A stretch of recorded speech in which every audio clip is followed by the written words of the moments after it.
I think now going into both of these teams, I want to take a look at Eduardo's team first, which is going to be Goldengo, Ogapon, Tornadus, Arcanine Hisuian, Urshifu, and Fluttermane.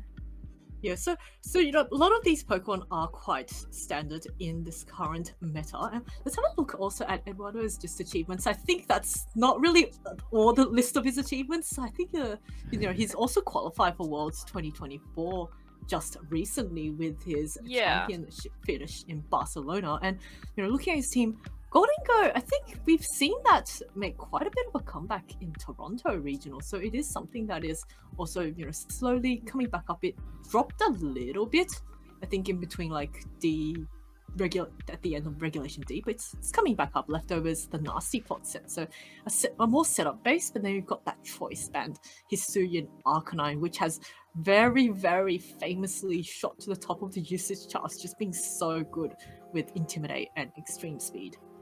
Yeah, and he's also playing a Tornadus here, which has the Rain Dance, which, you know, usually I would expect to see partnered with something like a Rapid Strike Urshifu, but he is playing the Dark-type Urshifu here. But maybe this Ogrepawn can do some more damage with an Ivy Cut in the rain. Might also just be here to maybe get rid of something like, you know, the snow weather, which we have seen get more usage in the past few weeks.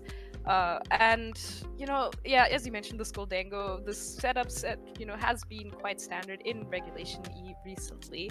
And he's also playing a little bit of priority. You know, of course, you have Scary Face on Tornadus and Sucker Punch and Extreme Speed on Arcanine and Urshifu. And Sejun's team is running for Farigiraf. Yes, and we're going to have a look at Sejun's team right now. Actually, let's have a quick look at all 3 times Korean national champion, world's top 8, multiple years world champion in 2024. And I think last year he played, I'm not pretty sure at least last year, he's definitely qualified for VGC, TCG, and Unite, I think. I'm not sure about Go, but I know he played in Unite last year, and I think he got top. I'm not quite sure, but basically Sejun's just a god at every aspect of the Pokemon games. And you give him a Pokemon game, he's gonna qualify for Worlds in it. Pretty much. We're gonna have a look at his team there. There's Chien-Pao and Dragonite, so that infamous combination there. And Rapid Strike Urshifu, Rillaboom, Heatran, and Farigiraf. So that Farigiraf's ability, Armor Tail, is going to be very, very useful against Eduardo's team with, I think we put the Extreme Speed Arcanine, Sucker Punch Urshifu, and a Tornadus running quite a few prankster moves. So, you know, I think both teams are quite evenly matched, and got the war of the Urshifus going on as well to see which one is the supreme bear. Yeah, and I think more players are realizing just how good Farigiraf is as a Pokemon, and I really like the helping hand here on the set, you know, instead of the Imprison, which we have seen a lot in like Regulation D, you know, to stop something like a Trick Room. Yeah, it's also really interesting. Actually, Sejun's team has 5 priority users. So there's Sucker Punch on the Chien-Pao, Extreme Speed on the Dragonite, and then Aqua Jet on Urshifu. Rillaboom with the Grassy Glide, but there's no terrain on Eduardo's side. So that Rillaboom, once it sets up the grassy terrain, is going to be getting that priority off. And also, my mistake, I can't count 4 priority moves, not 5. I was looking at Helping Hand, but that's not really a priority attack. Doesn't really count in that sense if you're thinking of like attacking priority moves. And this Heatran is also a very interesting set. You know, it is running that Assault Vest, Terra Fairy, so you know, gonna be able to take some special moves very nicely from that Fluttermane on Eduardo's side.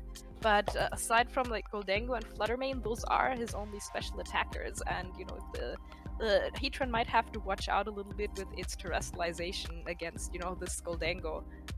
Yeah, this is going to be such an exciting match, and I believe our game 1 is ready, so we're going to jump very, very shortly into the match. So here we are, our final match of the day. We've got Farigiraf and Urshifu up against an Ogapon and Arcanine. Yeah, just even deciding to just lead with that Farigiraf straight away next to his Urshifu, meaning that, you know, this Arcanine here for Eduardo, it is a choice band set, and it won't be able to just go for extreme speeds. It is playing Terra Fairy, so it's not that like Terra normal choice band extreme speed set that we've also seen a little bit of. And, you know, it is the Rapid Strike Urshifu for Sejun. So, you know, that of course is threatening that Arcanine. So, but then again, you know, Arcanine does have the option to go for a Terra Fairy, or even better actually, this Ogerpon can easily just go for a Follow Me and redirect any Surging Strikes from this Urshifu from Sejun. Yes, this Ogerpon's ability, Water Absorb, is also going to make it immune to the Rapid Strike, but the Urshifu is going to just U-turn straight away out of it, dealing quite a bit of damage to that Ogerpon. So, you know, not wanting to fall for any sort of Follow Me's or Terrasalizations, but it looks like, you know, Eduardo making a very bold call, not going for a Follow Me and leaving that Arcanine in its without going for the Terra. Oh, this Rillaboom coming in here.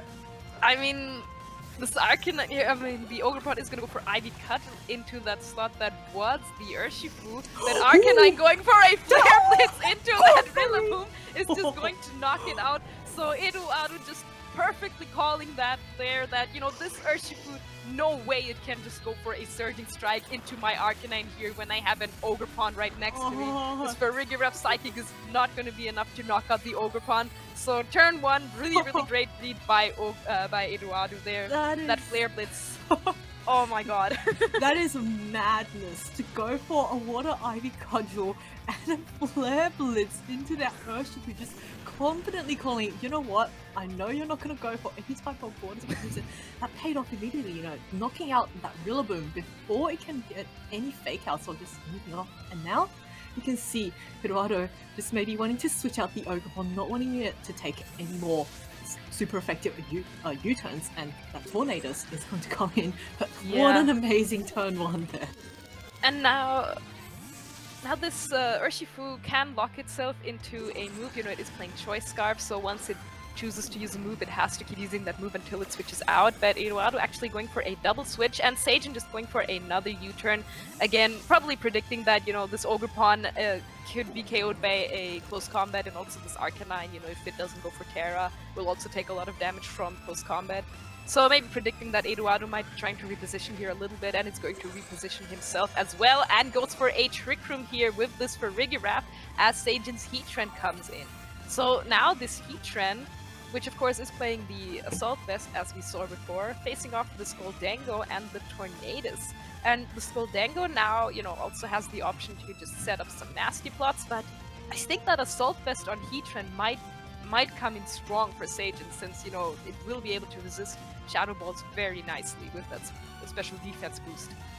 Yes, Heatran's in a really nice position here. Neither the Gholdengo nor the Tornadus can really threaten it very much, and the Farigiraf can just go for something like a Helping Hand. But actually, the Rain Dance coming off from the Tornadus, just trying to reduce any super effective Fire-type moves coming out from this Heatran. Psychic going in, doing quite a bit. I think, you know, a lot of people don't realize Farigiraf has quite high special attack.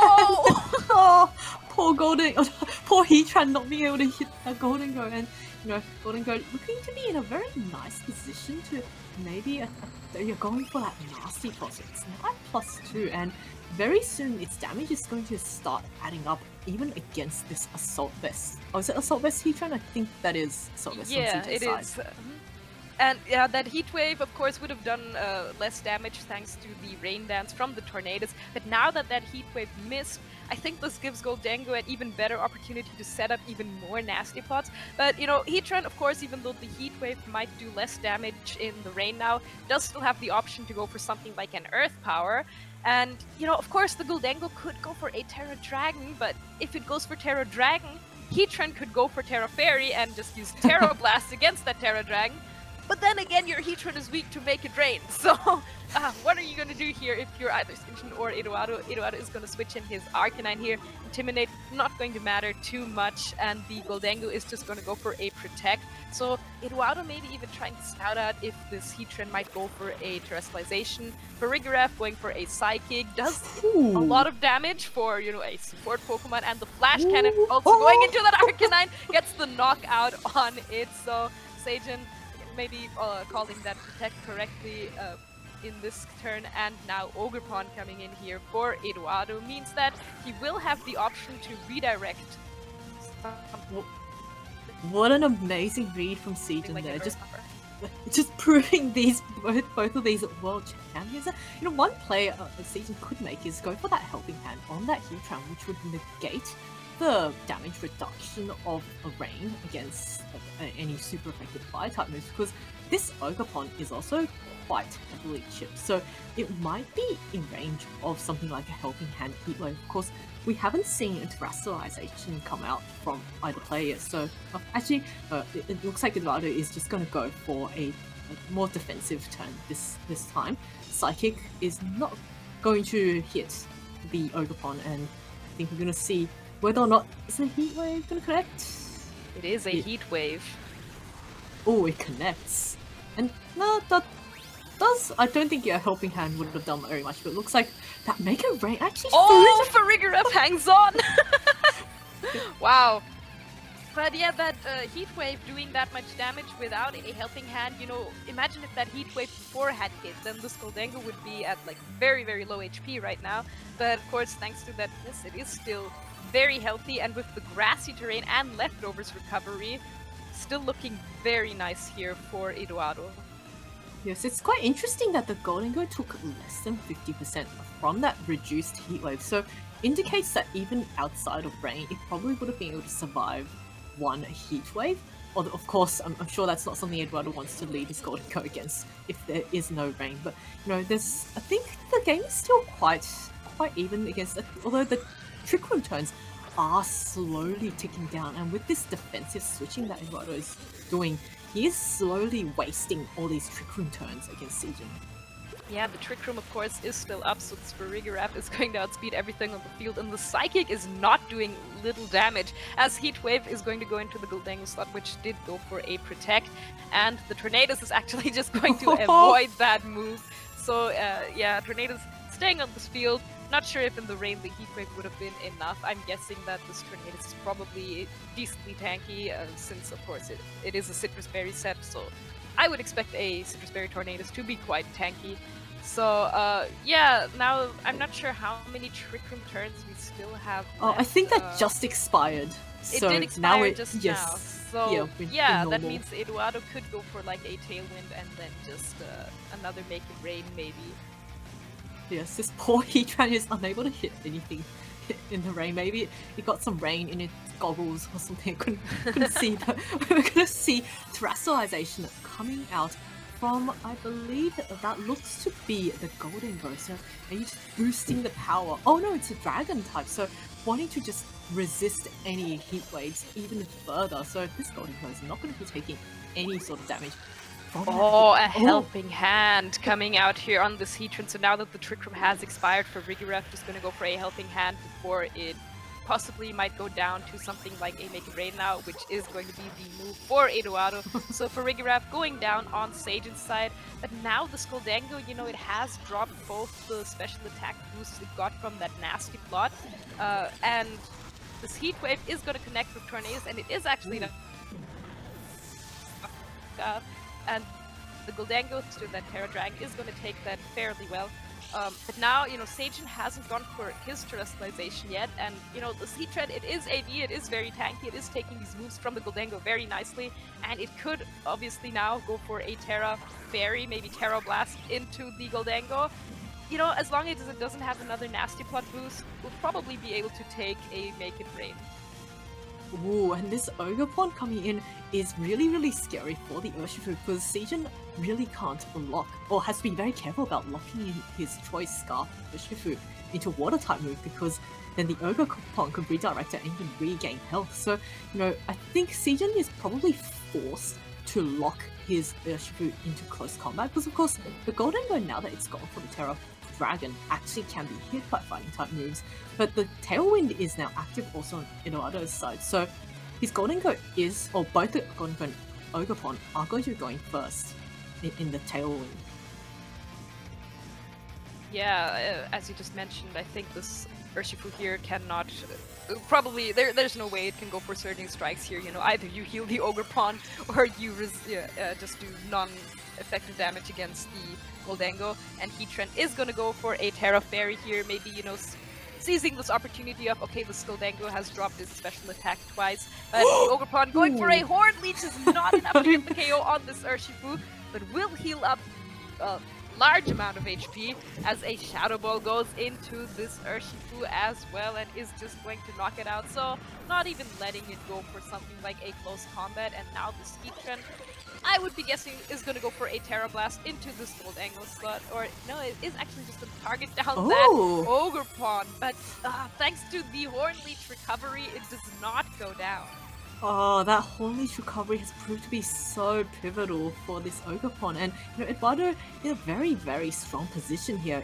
Under Tailwind, I think there's 2 more turns of Tailwind left, so I don't think Sejun can really even stall it out. And we see that Ivy Cudgel going out, doing quite a big chunk. Of course, Gholdengo's Maker Ring at neutral is easily going to be enough, and that was quite a thrilling game 1. Just that turn 1 read onto the Rillaboom, doubling up into it, I think set Sejun back a lot, and it was very, very difficult for him to fight his way out of that one with a 3 to 4 like immediate Pokemon deficit.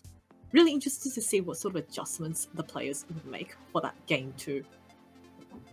Yeah, me too. Curious to see the adjustment on Sejun's side, of course, especially going into this game 2, which we will start in just a second. And so, yeah, Sejun really might have to watch out for his Rillaboom in the second game now, as we are going to get into it here, and it is going to be the Urshifu for Farigiraf lead once again versus this Ogerpon and Gholdengo for Eduardo.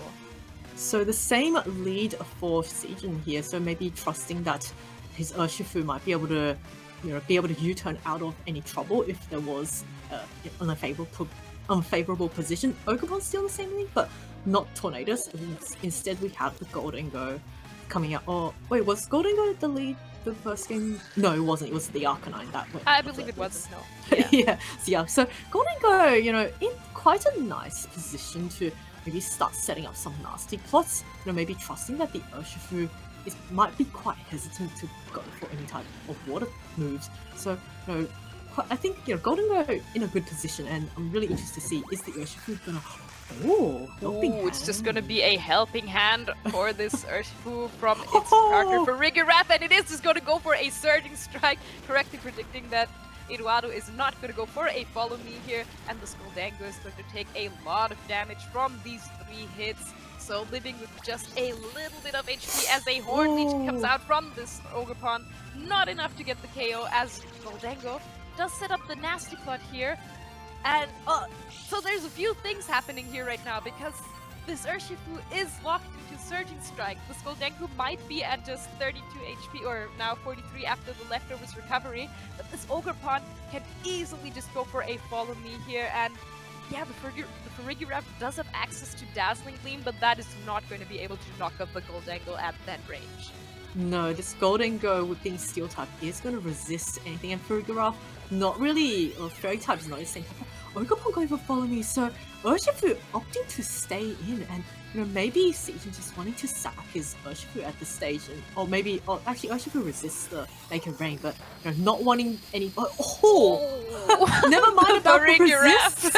That is not very effective. Is that?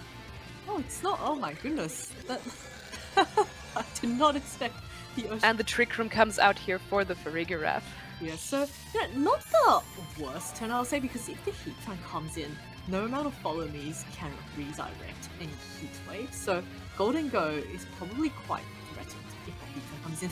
The Farigiraf surviving that +2 is also full powered as well, because Urshifu got knocked out before the Farigiraf, so what amazing training on that Farigiraf. But Ogerpon now, quite a nice position. If the Heatran chooses to go for Terra Fairy, it's going to be eating up a Make It Rain. Of course, I think the Heatran is slower than Gholdengo, so that is something that Eduardo has to be careful about.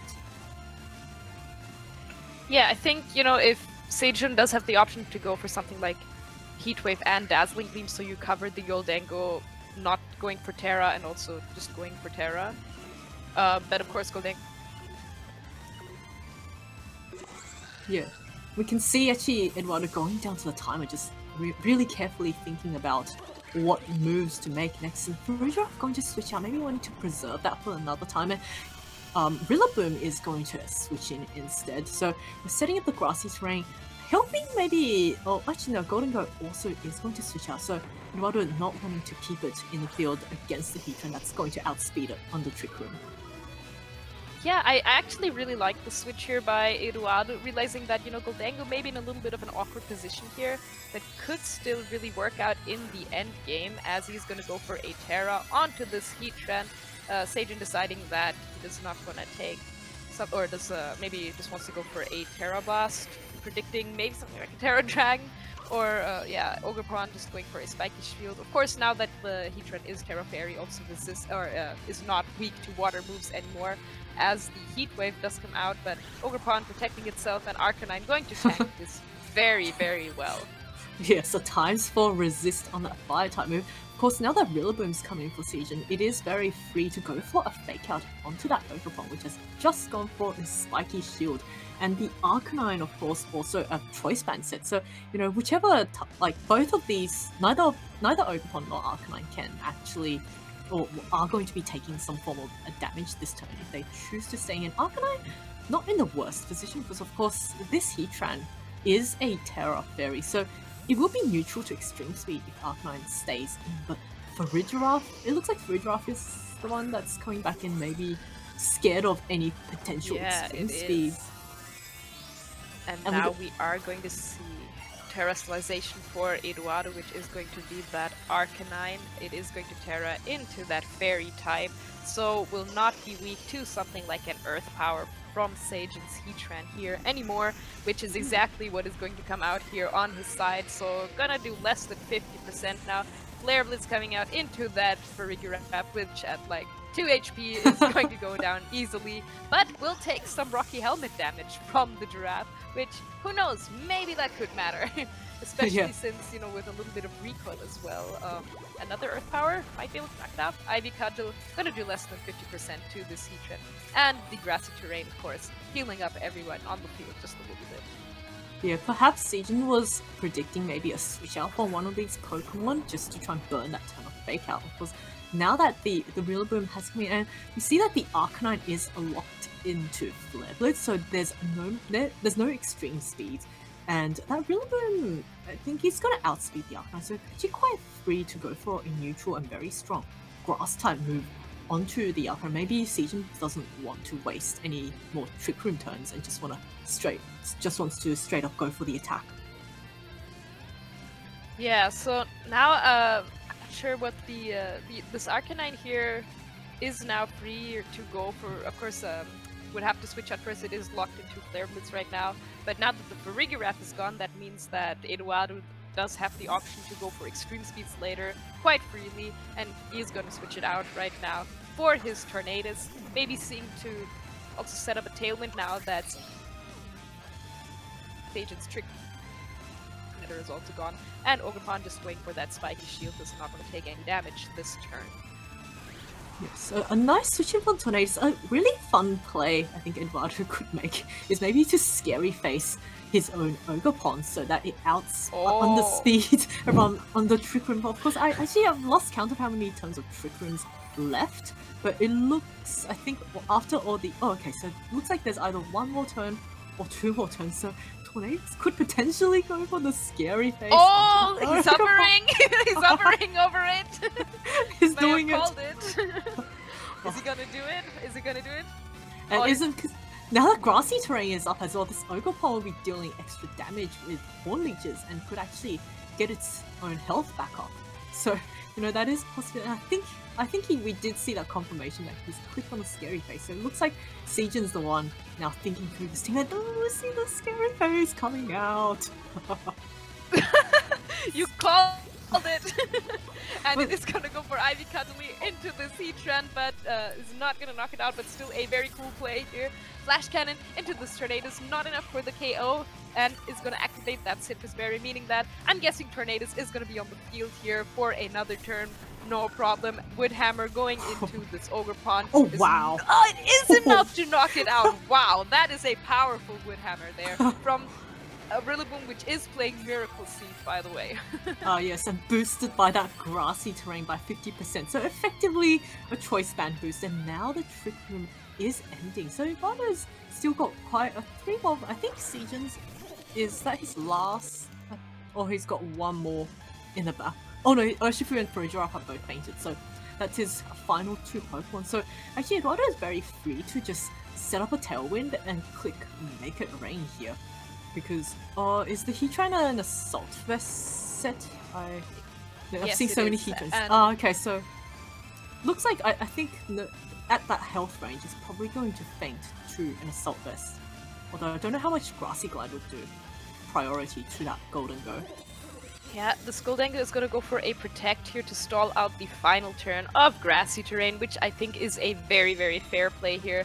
You know, Grassy Glide from a Miracle Seed Rillaboom could do quite a lot of damage, and Tornadus is just going to go for a Bleak Windstorm, which is not enough to get the KO on this Rillaboom, and also not the Heatran, which is going to go for a Heat Wave, which of course is not going to do damage to the protecting Goldango, and the Tornadus is actually just going to avoid it. So it's going to stay on the field as well. And now I think Eduardo is in just the perfect position to go for 2 moves. Make It Rain, Tailwind, and that's it. Yes, barring a misclick, I think Eduardo has this game pretty much all locked up. The Golden Go is going to knock out both of these Pokemon, regardless, with the Make It Rain. And we see that, you know, locking in the moves. I don't know. I think this Heatran has not had the most accurate moves in this game, and the last game, just not being able to land very many Heat Waves. But I think even had the Heat Wave connected, it probably wouldn't have mattered. No, probably not. So we just see now Sejun is going to play it out. So Tailwind is going to come through, and we're going to see that Make It Rain from this Goldango picking up a very clean knockout on these final 2 Pokemon on Sejun's team. And that is the champion clash coming to an end. It is going to be 2-0 for Eduardo Cunha. Very nicely played by both of our world champions here, of course. But yeah, as you just mentioned, even if that Heat Wave had connected and knocked out that Tornadus, Eduardo still had the Arcanine in the back, which could have easily just gone for extreme speed onto the Rillaboom, and then Goldango outspeeding the Heatran, Make It Rain should have easily knocked it out, you know?